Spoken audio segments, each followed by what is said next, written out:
మోకాల నొప్పులకు ఎటువంటి సర్జరీ లేకుండా ఎపియాన్ పెయిన్ క్లినిక్ అందిస్తున్న అత్యాధునిక చికిత్స.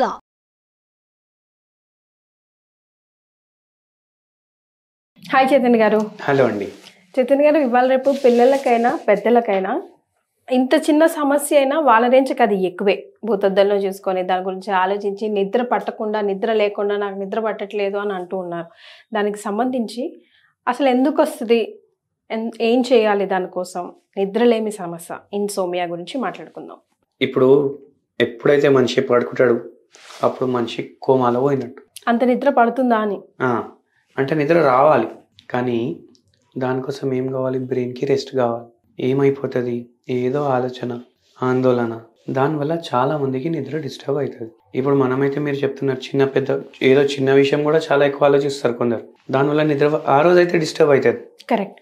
కానీ ఒక్కొక్కసారి సమస్యలు ఎట్లా అయిపోతాయి అంటే అవి పోయి మైండ్లోకి వెళ్ళి ఎట్లా అంటే మన దగ్గర ఒక పేషెంట్ నిద్ర లేని సమస్యతో వచ్చిండ్రు. నేను అడిగిన ఏమైంది, ఎప్పటి నుంచి వస్తలేదు నిద్ర అంటే 3 ఏళ్ల నుంచి నిద్ర రావట్లేదు అన్నారు. 3 months బ్యాకే వచ్చింది. 3 ఏళ్ల నుంచి నిద్ర వస్తలేదు. ఎందుకంటే వారి ఏజ్ ఎంత అండి? 24 years. Unmarried 24 years. Male patient, ఉద్యోగం చేసుకుంటుండు. ఏమైంది అంత పెద్ద సమస్య అంటే ఆయన ఒకటే అన్నాడు, మా ఇంట్లో కోవిడ్ వచ్చినప్పుడు అందరు కోవిడ్ వచ్చింది, అందరూ పోయి హాస్పిటల్లో అడ్మిట్ అయినాం. కానీ మా మేనత్త వాళ్ళ హస్బెండ్, వాళ్ళకి 2 పిల్లలు, 30 years, ఒకటి 28 years. వాళ్ళ ఇంట్లో 3 పోయినరు. ఇప్పుడు మేనంతా ఒక్కటే మిగిలింది. చనిపోయారా? అయితే నేను అడిగాను, అయితే ఏమైంది అంటే ఆ షాక్ అయిపోయింది. ఏమైందంటే నాకు కూడా కోవిడ్ వచ్చింది కదా, నేను పోతే భయం, నాకు మా ఫ్యామిలీని ఎవరు చూసుకుంటారు, 100 ఆలోచనలు. అయితే నేనేమనుకున్నా, ఈ కోవిడ్ ఫోబియా లాగా ఈ కోవిడ్ వేవ్ ఉన్నప్పుడు వరకు నేనేం చేస్తా, గంటకు అలారం పెట్టుకుంటా, పడుకుంటా, గంటకు లేచి నేను ఉన్నానా లేదా చూసుకొని మళ్ళీ పడుకుంటా. అట్లయినా 2 నెలలు చేసి దాని తర్వాత నిద్ర వస్తలేదు. అంటే భయం ఎట్లా ప్రాబ్లమ్ని క్రియేట్ చేస్తుంది ఆలోచించండి. ఆయనకి ఎక్కడ పోతాను అనేసి భయం, నిద్రలో గంటకి లేవడం, చూసుకోవడం నేను ఉన్నానా లేదా, మళ్ళీ పడుకోవడం. అట్లా చేస్తే ఏమైపోయిందంటే ఇప్పుడు మన బ్రెయిన్ ఉంటుంది కదా, మన బ్రెయిన్లో కెమికల్స్ ఉంటాయి, దాన్ని న్యూరో ట్రాన్స్మిటర్లు అంటారు. దాంట్లో ఒకటి మెలటోనిన్ ఉంటుంది. ఈ మెలటోనిన్ ఎప్పుడైతే కరెక్ట్గా ఉండదు కదా, తక్కువ అయిపోతుంది కదా, అప్పుడు నిద్రలేని సమస్య స్టార్ట్ అవుతుంది. ఇప్పుడు మార్కెట్లో చాలామంది అమ్ముతారు మెలటోనిన్ ట్యాబ్లెట్లు, మెలటోనిన్ గమ్మీస్. ఇవి వితౌట్ ప్రిస్క్రిప్షన్ కూడా కొనుక్కోవచ్చు. ఇప్పుడు జనాలు ఏం చేస్తున్నారు, సైడ్ ఎఫెక్ట్స్ ఉంటాయి, ఎందుకు ఉండవు? నేను అదే అంటున్నాను. ఏమవుతుంది, అరే ఏం సైడ్ ఎఫెక్ట్ లేదు, వేసుకుందాం అనేసి తినడం పడుకోవడం. దాంట్లో ఏమైపోతుంది, ఎంత మెలటోనిన్ ప్రొడ్యూస్ అవుతుంది బ్రెయిన్లో, అది కూడా అవడం ఆగిపోతుంది. బయటికి వెళ్ళి మీరు సప్లై చేస్తున్నారు కదా, అదొక సైడ్ ఎఫెక్ట్. మళ్ళీ వేరే న్యూరో ట్రాన్స్మిటర్స్ కూడా డిస్టర్బ్ అవుతాయి. దాంతో యాంగ్జైటీ, ఫోబియాస్ ఇవన్నీ పెరుగుతాయి. పేషెంట్ కూడా ట్రై చేసిండ్రు గమ్మీలు, అవి వేసుకుంటే నిద్ర వస్తుంది, లేకపోతే నిద్ర వస్తలేదు. మనం ట్రీట్మెంట్ స్టార్ట్ చేసి ఆ గమ్మీలు అన్నీ ఆపేసినాం. 3 monthsలో నిద్రలేని సమస్య సాల్వ్ అయిపోయింది. అంటే కేవలం నిద్రకే ఇస్తారండి హోమియోపతిలో? మీరు ఎలా ట్రీట్ చేస్తారు? ఎట్లా ట్రీట్ చేస్తామంటే first and foremost neuro transmitter imbalance set అవుతుంది హోమియోపతితో. దాని తర్వాత సెకండ్, న్యూరో ట్రాన్స్మిటర్స్ ఏదైనా డిస్టర్బ్డ్ ఉన్నాయి, దానివల్ల పేషెంట్ ఇమోషన్స్ ఏమైనా డిస్టర్బ్ అవుతున్నాయి అంటే ఆందోళన వల్ల నిద్ర రావట్లేదా, డిప్రెషన్ వల్ల నిద్ర రావట్లేదా, అవి కూడా సాల్వ్ అవుతాయి ఆటోమేటికలీ. మళ్ళీ థర్డ్, నిద్ర గోళీలు వేసుకొని పడుకుంటారు, కానీ ఆ నిద్ర గోళీలతో వచ్చే స్లీప్ న్యాచురల్ స్లీప్ కాదు. దాని అర్థమైంది, స్లీప్ సైకిల్ కంప్లీట్ కాదు. మన గోళీలతోటి న్యాచురల్ స్లీప్ వస్తుంది, స్లీప్ సైకిల్ కూడా కంప్లీట్ అవుతుంది. స్లీప్ సైకిల్ అంటే ఏంది? స్లీప్ మనం చేసినప్పుడు దాంట్లో ఫేజులు ఉంటాయి, సో ఆ ఫేజులు కూడా కంప్లీట్ అవ్వాలి, లేకపోతే మీ స్లీప్ న్యాచురల్ కాదు. అట్లా సో ఇవి మనం చేస్తాం. ఎట్లా?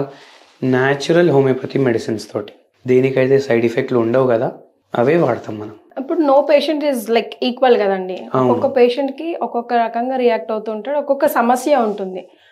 మరి వాటందరికీ ఒకటే ఫార్ములా ఎట్లా వర్కౌట్ అవుతుంది హోమియోపతిలో? నేనే ఇది క్రాస్ క్వశ్చన్ పెడతాను. ఎందుకు? ఇప్పుడు 1 month బ్యాక్ ఒక క్యాన్సర్ పేషెంట్ వచ్చారు మన దగ్గర. యానోరెక్టల్ క్యాన్సర్ ఉండే, మెటాస్టాసిస్ ఉండే, అంటే బాడీలో వేరే పార్ట్స్లో వెళ్ళిపోయింది క్యాన్సర్. అయితే ఈ పేషెంట్కి నేను మందు ఇచ్చినా కదా, ఆ సేమ్ మందు నేను వేరే పేషెంట్లో మోకాళ్ళ నొప్పుల కోసం కూడా వాడతాను. అయితే ఎట్లా అంటే హోమియోపతిలో ఎట్లా అంటే మనం డ్రగ్స్ ఏవైతే ప్రూవ్డ్ ఉంటాయి కదా అవి హెల్దీ హ్యూమన్ బీయింగ్స్లో ప్రూవ్ అవుతాయి. వేరే రీజన్స్లో ఎట్లయితే డిస్కంఫర్ట్ ఉంటుంది, ఇప్పుడు ఒక డ్రగ్ ప్రూవింగ్ టైంలో మోకాళ్ళ నొప్పులు స్టార్ట్ అయినాయి అనుకోండి, అంటే అది మోకాళ్ళ నొప్పి పేషెంట్కి పనిచేస్తుంది అనమాట.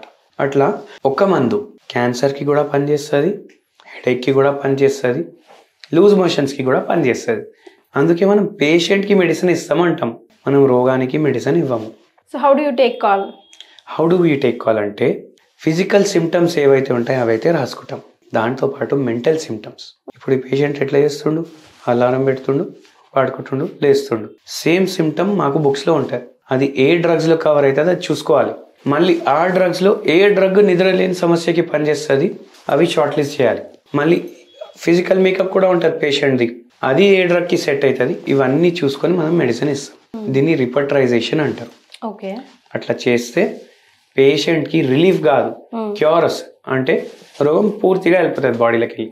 ఈజ్ దర్ ఎనీ సిచ్యువేషన్కి నేను ఈ మందు వేసుకున్నాక నాకు ఇట్లాంటి సిమ్టమ్ వస్తుంది, లైక్ నాకు వేడి అనిపిస్తుంది, లేకపోతే నాకు డైజెషన్ సరిగా అవ్వట్లేదండి, నాకు పొట్టంతా గ్యాస్ట్రిక్ ప్రాబ్లం లాగా ఉంది, can you do something for me అని మళ్ళీ మీకు కాల్ చేసి అడిగిన సందర్భాలు ఉంటాయా? ఆర్ అదర్వైజ్ మీరు చెప్పడం కానీ మీకు ఎలా పనిచేస్తుందో ఒక 2 daysలో నాకు అప్డేట్ ఇవ్వండి అట్లా అడగడం కానీ ఉంటుందా? నా దగ్గర లాస్ట్ వీక్ భువనేశ్వర్ నుంచి పేషెంట్ వచ్చారనమాట. ఓకే, నైట్ ట్రావెల్ చేసి వచ్చారు. నైట్ మొత్తం నిద్ర లేకుండే ఆ పేషెంట్కి నరాల బలహీనత ప్రాబ్లంతో వచ్చారు. మన దగ్గర వచ్చినప్పుడే చెప్పారు, బాగా లాగుతున్నాయి సార్, ఇంకా నిన్న నిద్ర కూడా లేకుండే అనేసి. ఓన్లీ మన ట్రీట్మెంట్ కోసం వచ్చారు. మళ్ళీ రిటర్న్ ట్రైన్ ఉంది. ఓకే, స్టేషన్కి పోతే ట్రైన్ స్టార్ట్ అయిన 1 hour తర్వాత మెడ నొప్పి వచ్చింది. మనం ఒక డోస్ ఇస్తాం క్లినిక్లో, పేషెంట్కి ఒక డోస్ ఇస్తాం స్టార్టింగ్ ఆఫ్ ట్రీట్మెంట్లో. నాకు ఫోన్ చేసి అడిగినారు, ఆ డోస్ తీసుకున్నప్పటి నుంచి నాకు మెడ నొప్పి ఉంది సార్, దానివల్ల ఏమైనా అయిందా? నేను ఒకటే అన్నాను, ఆ డోస్ ఇవ్వకపోతే కూడా అవుతుండే, మీరు మొత్తం నైట్ పడుకోలేదు, ఫుల్ టయర్డ్ ఉన్నారు, ఆల్రెడీ మీ సిమ్టమ్స్ ఎక్కువ ఉన్నాయి, అందుకే మెడ కూడా పట్టేసింది. డోస్ తీసుకున్నా తీసుకోకపోయినా అది ఓన్లీ కోఇన్సిడెన్స్. కొందరు పేషెంట్లకు ఎట్లా అనిపిస్తుంది, అరే ఈ మందులు వేసుకున్నప్పటి నుంచి నాకు జర పెరిగిపోయినాయి. చాలా మందికి ఏం డౌట్ ఉంటుంది, హోమియోపతి వేసుకుంటే ఫస్ట్ పెరుగుతుంది, దాని తర్వాత తగ్గుతుంది. అట్లా ఎక్కడ అవ్వదు. కొంతమంది డాక్టర్స్ చెప్పడం కూడా అలాగే చెప్తారు చైతన్య గారు, డోంట్ వరీ, కొంచెం పెరిగినట్టే పెరిగి మళ్ళీ మెల్లిమెల్లిగా అస్సలు సబ్సైడ్ అవుతుంది. ఎందుకంటే పొటెన్సీ అనేది ఉంటుంది, అంటే మెడిసిన్ పవర్. దాంట్లో సెంటిసిమల్ స్కేల్ ఉంటుంది హోమియోపతి మెడిసిన్స్లో, డెసిమల్ స్కేల్ ఉంటుంది, 50 మిలిసిమల్ స్కేల్ ఉంటుంది. మనం వాడే మందులు 50 మిలిసిమల్ స్కేల్. మొత్తం లోకంలో ఒక 200-300 డాక్టర్లు వాడతారు నాకు తెలిసి. దీంతో పెరిగేసి తగ్గడం ఉండదు, ఓకే, డైరెక్ట్ తగ్గడమే ఉంటుంది. మళ్ళీ ఈ సెంటిసిమల్స్ పొటెన్సీస్ ఉంటాయి కదా, ఆ పొటెన్సీలే వాడతారు చాలా మంది డాక్టర్లు. దాంతో కొద్దిగా పెరిగి తగ్గడం ఉంటుంది, కానీ 50 మిలిసిమల్ స్కేల్లో అయితే ఛాన్సే లేదు. సో నా పర్సనల్ ప్రాక్టీస్లో అయితే నేను 50 మిలిసిమల్ స్కేలే వాడతాను. ఓకే, ఎందుకంటే చాలా ఆల్రెడీ పేషెంట్కి బాధ ఉంది, మనం ఇంకా మన బాధ పెంచుడు ఏం చేస్తాం అట్లా. Right, to wind up the whole topic, what do you want to say? Like నిద్ర లేని సమస్య ఓన్లీ మనకు ఆందోళన వల్ల, డిప్రెషన్ వల్ల, వీటి వల్లనే కాదు. ఒక్కొక్కసారి మన ఫుడ్ హ్యాబిట్స్ వల్ల కూడా వస్తుంది, ఒక్కొక్కసారి మనకేమైనా టెన్షన్స్ ఉంటే కూడా వస్తుంది. సో మీకు నిద్ర లేని సమస్య ఉంటే హోమియోపతి ట్రీట్మెంట్ వాడండి, ఎందుకంటే దీనికి సైడ్ ఎఫెక్ట్లు ఉండవు అండ్ ఎడిక్షన్ కూడా ఉండదు. వేరే గోళీలు వేసుకుంటే దానికి అలవాటు అయిపోతుంది వాళ్ళకి. ఇది లైఫ్ లాంగ్ వేసుకునే అవసరం లేదు. కొందరు పేషెంట్లకు 20 ఏళ్ల నుంచి ఉండే ప్రాబ్లం, మనం 3 నెలల్లో మందులు కూడా ఆపేసినాం, ఇప్పుడు హాయిగా పడుకుంటారు వాళ్ళు. సో అట్లా ఉంటుంది. Right, thank you so much Chaitanya గారు.